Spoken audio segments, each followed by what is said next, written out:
The anime begins by showing us that, in the beginning, there was nothing. The world was a dark tempest until the goddess of light shed her light upon it, giving birth to a continent where different races were born, such as the Dragonians, the Onus, the Demon Kings, the Elves, the Dwarves, Centaurs, Beast Folk, and humans. Like this dwarf here, our protagonist named Light, who, after saying goodbye to his family, sets out on his journey as an adventurer. However, upon arriving in the city, he quickly sees how humans, or at least he, are despised by the other races. When he reaches the Adventurers Guild, he registers with the receptionist, who informs him that since it's his first time, he'll start at the lowest rank. She asks if he has a gift, and he lets her know it's the unlimited gacha. The receptionist doesn't understand and asks him to explain. Light demonstrates his ability, pulling a bent fork from the gacha. What a lawn ability, at least for now. He continues trying so as not to look bad, but everything he pulls out is junk. What the hell? Even the fruit comes out rotten. The receptionist definitively gives him an F rank, telling him that's the best for him at the moment. Light asks what request he could take, and she points to the board. Seeing he looks a bit nervous, she asks if he has trouble reading. He confirms it, and the receptionist says she expected as much because literacy among humans is low. She recommends small jobs like collecting firewood, among other simple tasks. The pay is quite low, however. Light happily accepts. After a long day of hard work, he didn't manage to get much, barely scraping together enough for a night's lodging. The problem is that while walking through the city's dark streets, some beast folk bully him, bumping into him and accusing him of dirtying their clothes. As compensation, they take his money for laundry, and after kicking the small Light, they leave with their spoils. He's left in a puddle, despised by the other races, except for one group who offers him support. When they touch his hand, he panics, thinking they're going to hurt him. However, the group lets him know they mean no harm, demonstrated by one kneeling to hug him, getting dirty in the puddle. The rest of the group informs him they belong to the Tribal Concord. Their group represents the 9 races created by the goddess. The elf introduces herself as Sasha. The wolfman is Guru. The Dragonian is Drago. How original. The Oni is Eloni. The Demon King is Cyan. The Dark Elf is, and the Dwarf is Nano. How obvious they did it on purpose. And of course the Centaur. They let him know that their group is only missing a human for the Tribal Concord to be perfect. They want to end racial discrimination and create a better world for everyone, and they need someone like him to join their group. Light happily accepts. There is a scene change. Now the group is in a dungeon where Light is protected by his party. He feels useless. However, Sasha asks him not to be frustrated. After all, they are in the world's largest and most dangerous dungeon. The rest of the group begins to tease them, commenting that they look adorable. Sasha gets embarrassed and says she can't let the Tribal Concord look bad if they were to lose their human member. The guys say, yeah, whatever you say. Although Drago tells Light not to worry, they love the tea he prepares, and that's more than enough. The group continues on their way, and upon reaching a certain point in the dungeon, Guru comments that it's a suitable place. Everyone's attitude changes, while Light innocently asks if it's time to rest, offering to prepare tea. As he begins to prepare it, Guru reveals that he is expelled from the group. Each one shows their true face, letting Light know they can't stand having him in their group anymore. Humans stink and are insignificant weaklings. Stunned, he asks why they're doing this when they were treating him so kindly before. His group reveals they were only pretending. The higher-ups were concerned about his unlimited gacha ability, so they were ordered to, damn junk puller, it's not even noon, and you've already started. Anyway, I continue. They had orders to keep him under surveillance, which is why they let him into their group, thinking he might be a master. However, his skills are mediocre, and his gift is trash, so now he's just a nuisance. Sasha confesses she's relieved the brat isn't a master, because the mere thought of having to marry an inferior being repulses her. Light asks what the hell they're talking about. What do they mean by master? However, the Tribal Concord prepares to end his life before more adventurers appear, as they have specific orders to cut the root of any potential problem. Guru strikes at his face and Light panics, fleeing for his life. However, Sasha pierces his leg with one of her arrows. They delight in Light's pain, while Guru proceeds to beat him up. The rest of the group stops him because the idea is to announce that the human in their group died from a surprise monster attack. So it's best not to leave wounds that could contradict that story. Light desperately crawls for his life, wondering why the hell all of this is happening to him. He wants to live, and upon shouting his desire, a magic seal appears on the ground. Drago alerts everyone, seeing he activated a magic trap, and Guru quickly attacks. Luckily, Light manages to escape. The catch is that he's now in another part of the dungeon, the most dangerous in the world. Understanding that if he didn't die at the hands of those scoundrels, he'll die encountering a monster. He begins to cry in frustration. He valued them. They treated him so well, but it was all a vile lie, and they brought him to that dungeon to get rid of him. He remembers they had orders, wondering if that's why they tried to kill him. But that doesn't matter because he plans to get revenge on those damn bastards, swearing to tear out the guts of each one of them. No sooner does he say this than a huge level 1000 monster appears behind him, making Light understand that the trap teleported him to the deepest part of the abyss. Despite all circumstances, he doesn't plan to give up. He won't die there, not without reuniting with his family and not without getting revenge. Desperate, he begins to use his gift over and over again. His gacha starts acting strange. Light had never seen that happen before, and from it emerges a busty, shining girl who quickly destroys the monster, commenting that she will have no mercy on anyone who threatens her master. Light watches in astonishment as the girl approaches him and kneels as a sign of respect. Seeing her master is injured, she easily heals his wounds and very politely asks if he would honor her with his name. Light introduces himself, and the girl begins to repeat his name, blushing, calling him master. She comments that according to a maiden's code of honor, she is obliged to serve him and will live for his service, committed until death, thus swearing absolute loyalty. Light asks who she is, and she very politely introduces herself as May, the maiden who always seeks, and reveals that her level is 1999. She also explains that she is an ultra super rare card that came from his unlimited gacha. She tells him she will always be by his side, though Light can't believe it, since only useless things ever come from his gacha, and it's impossible for someone as incredible as her to come from it. May asks him to just call her by her name, and seeing her insistence, Light accepts. May asks for permission to use her appraisal skill to review the details of his unlimited gacha. Light, surprised, asks if appraisal is her gift, though May replies it's actually one of her innate skills. She lets Light know it's inconceivable that his gift is useless, and asks to be allowed to evaluate it. He accepts, and upon doing so, May is surprised to discover that his abilities are hidden under a heavy layer of concealment, making it impossible for anyone not on her level to see the details. She explains that his unlimited gacha is far from a useless gift because he can use it an infinite number of times, and both the probabilities and rarities of the cards it produces vary according to the density of the surrounding mana. The rarities, from highest to lowest, are extra, super ultra rare, triple S rare, double S rare, rare, normal, and error. She reveals that while mana density exists in the world, on the surface it's much lower, meaning a super ultra rare card like her appearing is almost impossible. However, the mana deep in that dungeon is very abundant, meaning he has a much higher chance of pulling a rare card. She congratulates him for his bravery in traveling to that place alone, just to harness the true potential of his unlimited gacha. However, encountering any monster in that place could be fatal given his current stats, though now that she is by his side, it won't be a problem. But then Light interrupts her, letting her know he could never have faced the abyss on his own. He was with a group, but they betrayed him. They cut him, pierced him with arrows, and he was on the verge of being killed by his own comrades when all he wanted was to provide for his family. They boasted about ending discrimination and creating a just world, but they only wanted to use him. He declares they will pay, and he won't rest until they get what they deserve. May hugs him, apologizing, saying a maiden like her could never understand the depth of his suffering, but she can assure him of one thing: she will bring divine retribution upon his enemies. He only needs to give the order, and she, as his maiden, will hunt down those faithless traitors and deliver their heads impaled on spikes. However, Light lets her know he can't do that. May replies he has a very kind heart, but those people don't deserve mercy. He answers that's not it. He trusted them and they deceived him, but that happened because he is weak, which means he must become stronger. Even if it's impossible for a human like him, he wants to take revenge with his own hands. He will make them pay himself. He asks May if she thinks that's a foolish dream. She kneels and respectfully lets him know that her master's desire is her desire, and if he seeks personal vengeance, then by her honor, she will help him achieve it because she believes in his potential. Light thanks her and once again conjures his unlimited gacha to establish a kingdom that will pave the way for his revenge. At that moment, the abyss lit up with a great flash, becoming the first page of his great story of vengeance. And so, in the blink of an eye, 3 years pass. Now we see our protagonist has built an entire kingdom at the bottom of the abyss, a quite advanced society, and even better, he is idolized. Although May is not very happy with how obsessive the fairies can be with her master. As they walk through the citadel, all the people greet him very kindly and also inform him they are having some problems with resources. Upon hearing this, May informs him she will act quickly to restock supplies. It's been 3 years, and many more people have come to live there, so Light thinks they should reevaluate how they manage things. He asks May what the other 4 are doing, and she informs him they are working very hard. Aoyuki is exploring and mapping the area around the abyss. Ellie is working tirelessly to develop new magic and advance their goals, while Asuna is patrolling inside the castle. After all, she is an expert in close combat and is quite charismatic, though May doesn't think it's a good idea to leave her in the castle. Later, the guys run into Jack, a level 7 7 card, who is carrying out Light's training. Although she is quite informal when addressing Light, May doesn't like it much, but he tells her not to worry about it. They then move on to training,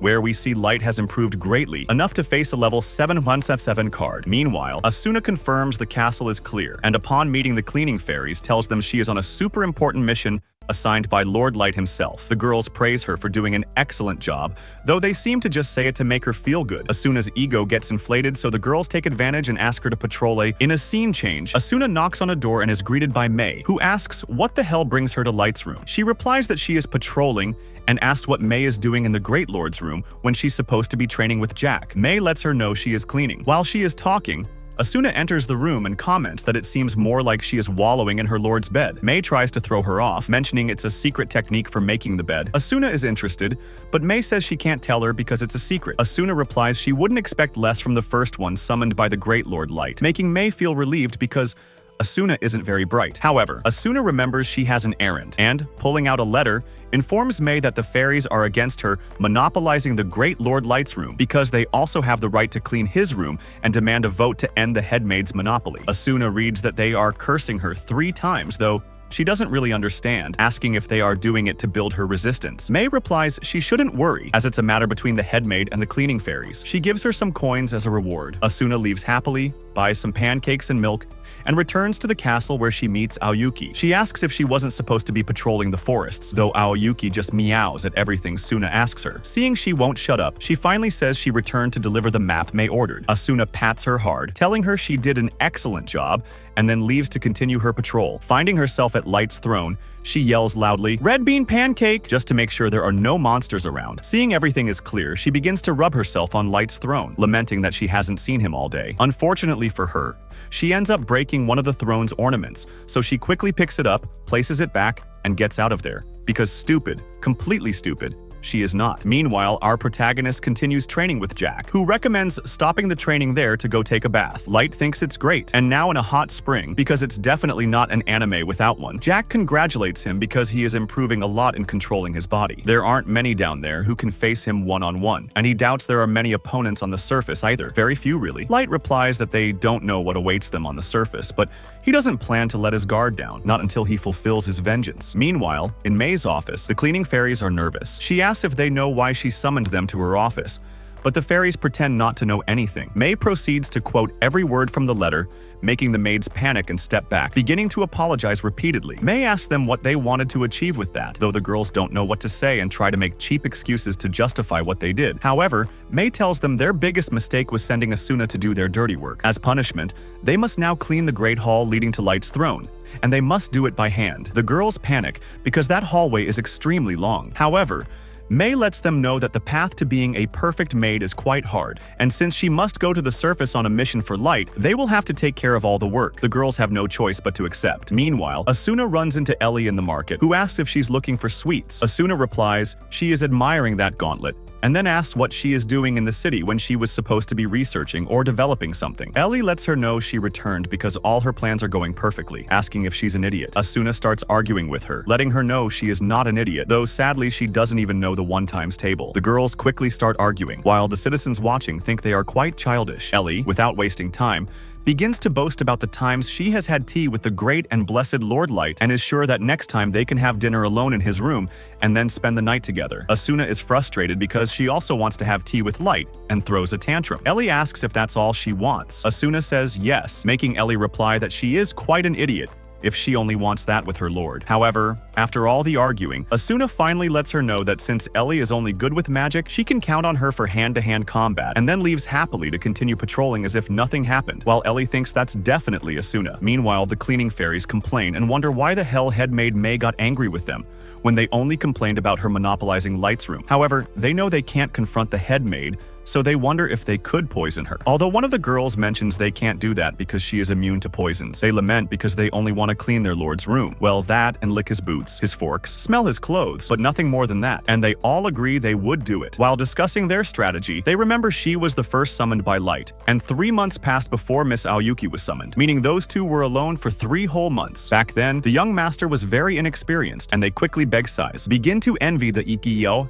luck May has. Without thinking, they all together try to turn their envy into negative energy to begin cursing and wishing death upon May. Just then, she enters the room. The girls panic, as she was supposed to have gone to the surface. May responds that she was on her way when she casually heard their charming prayers. The girls clench their buttocks as May asks for an explanation. The girls, with no other choice, let her know they are jealous since she was the first to serve and spent 3 whole months with the Lord. Although May lets them know she has no obligation to tell them she reveals that before Aoyuki was summoned, she was in charge of educating the Lord and teaching him all kinds of combat techniques, so they had no time for indecent things. She mentions she came to their room because she thought she had been unfair with the order she gave them before, but she realized she was very mistaken, and it seems the 4 of them need even more work, so she orders them to also clean the throne room. If they have time to cast curses, they will have enough time to clean the entire hall. After a small, threatening look, the girls let her know they will do their best. A while later, the girls are now in the throne room, cleaning desperately when they suddenly come across the tea that Asuna left. Meanwhile, Asuna in her room laments that she couldn't see her Lord Light all day, though she hopes to see him the next day. And the next day, upon leaving the castle, Light runs into Asuna,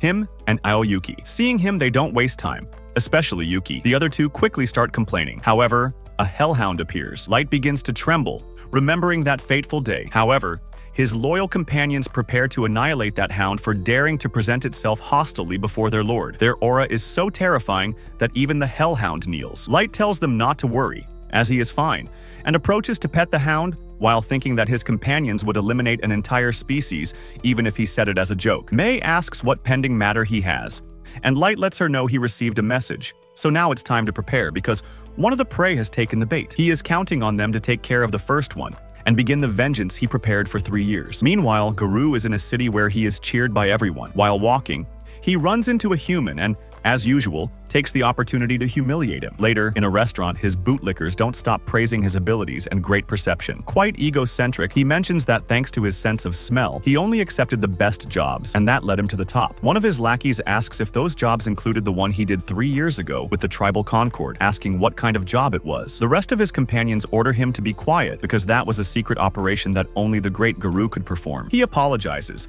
saying he is obliged to keep that secret while thinking it was actually the easiest job of his life, remembering that moment they got rid of Light. Thanks to that job, he is now rich and famous, but it always bothered him that they never found Light's body after he teleported. He would like to know more about this master everyone is desperately looking for. However, he feels his skin crawl, understanding that digging deeper could be very dangerous. Just then, May appears in the restaurant and apologizes for the interruption. Now, in a scene change, we see her in the dungeon, pretending to be a devil while being escorted by Guru's group. He remembers how in the restaurant she introduced herself as a loyal servant of Light and told him that young Master Light belongs to a noble lineage and she is desperately searching for him. Guru doesn't believe a word of it, as Light didn't look like any noble, though May lets him know she can't reveal many details and asks him not to ask so many questions. She knows perfectly well he is Guru of the Tribal Concord and only recently found out that her Master Light had joined that adventurer group and had supposedly died in the abyss. Guru thinks it might all be a lie, though if what the girl says is true, he could amass a fortune if Light really belongs to the nobility. He asks what she wants from him, and she asks him to please escort her to see with her own eyes the place where Master Light was last seen. Guru lets her know that's too dangerous, though May replies she's willing to pay the price,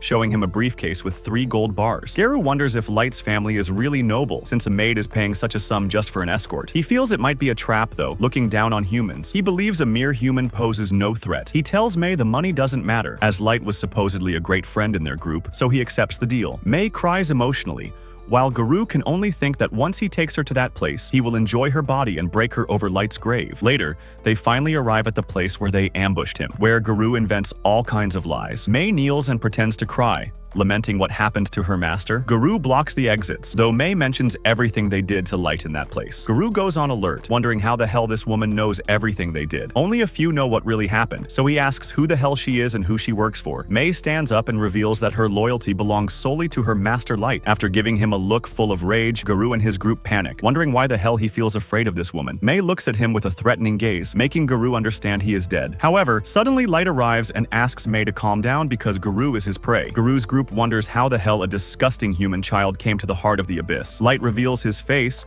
and Guru, unable to believe it, asks how the hell he is still alive. Light smiles and lets him know he is there to collect his vengeance with 3 years of interest. Guru begins to laugh, asking if a mere level 15 human boy came back to get revenge on him, a level 150 beast man. He comments that he has no idea how he survived, but he made the mistake of his life showing his face to him, because once he kills him and brings his body, he will be crowned king of the Beastmen. Light feels disappointed, asking if he isn't curious about how he is still alive and what his relationship with May is. Garou thinks he's right, as he can't measure how strong his strange mate is. But it doesn't matter because two humans can't do anything to his entire group, who are all above level 130. Besides, he cares very little about how he survived. Surely it was because that woman found him. Light replies he isn't entirely wrong, though Garou doesn't waste time and orders them to finish him off. But in just an instant, May tears the heads off two of his members. Light thanks her for intervening but asks her to go block the exit. Garou's group can't believe how the hell that maid so easily defeated their comrades, but Garou tells them to stay calm, as it was a surprise attack. Inferior beings like humans could never surpass them. Light replies he is quite disappointed, as nothing has changed, asking if it never occurred to them that the truly weak ones are the other races. Garou orders him not to talk nonsense because humans' mana reserves are minimal, showing him his level is 158. Light comments that the levels achieved by each race vary enormously, and that difference originated the discrimination towards humans. Garou yells that's why humans are trash, though Light asks him to then explain why two of his men are on the ground. Garou replies he must have used some magic item, and quickly they all pounce on him. But Light very easily knocks them out and then approaches Garou, asking if he's tired already. Blinded by rage upon seeing Light look down on him, he takes distance and warns he will make him pay for thinking he's superior when he's just a useless weakling. Without wasting time, he summons his magical beast, Fenrir, and very confidently warns him to prepare to suffer from his secret weapon, a level 500 Fenrir. Light just sighs, mentioning it's pathetically weak. Garou assumes he's gone crazy from fear and orders him to crawl like the trash he is and beg for forgiveness on all fours. However, Light drops his weapon, telling him he won't move from that spot so he can do whatever he wants. Garou takes the opportunity and orders his beast to attack with a howl, commenting that all the concentrated mana of his beast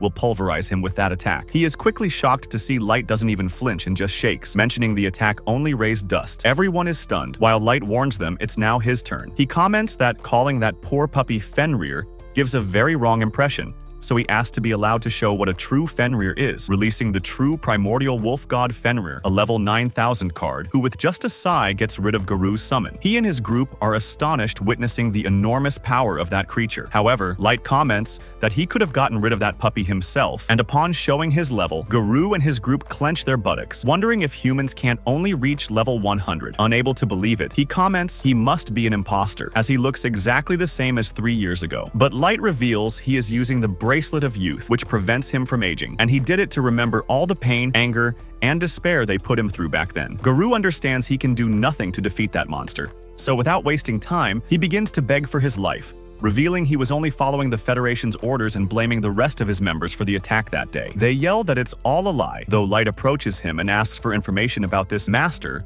and why. Even though they knew he wasn't the master, they still tried to eliminate him. Garou replies he really has no information, and regarding why they tried to eliminate him anyway, he says he doesn't know. Light addresses Garou's group, asking if they know anything, and they all say yes, though May quickly turns them into sushi for daring to deceive her master Light. Garou clenches his buttocks seeing everyone is dead, while Light asks him one final question. Based on what he showed of his power and May's, does he think they could win if they declared war on the surface world? He hopes he answers with that perception he boasts so much about, and recommends he not lie because May has the eye of truth and can see everything. Garou pisses himself in fear, while revealing that with all the power he showed, he's sure the battle would start in their favor. However, no matter how high his level is, he's still just one person. While the world's nations have spent years accumulating weapons, armor, and all kinds of special objects, so once everyone unites against him, even with his strength, he would have many difficulties. Light replies it's just as he thought. After all, there's a limit to what one person can do, and although he has many more questions for him, first he's going to teleport him to a certain place. Using a teleport card,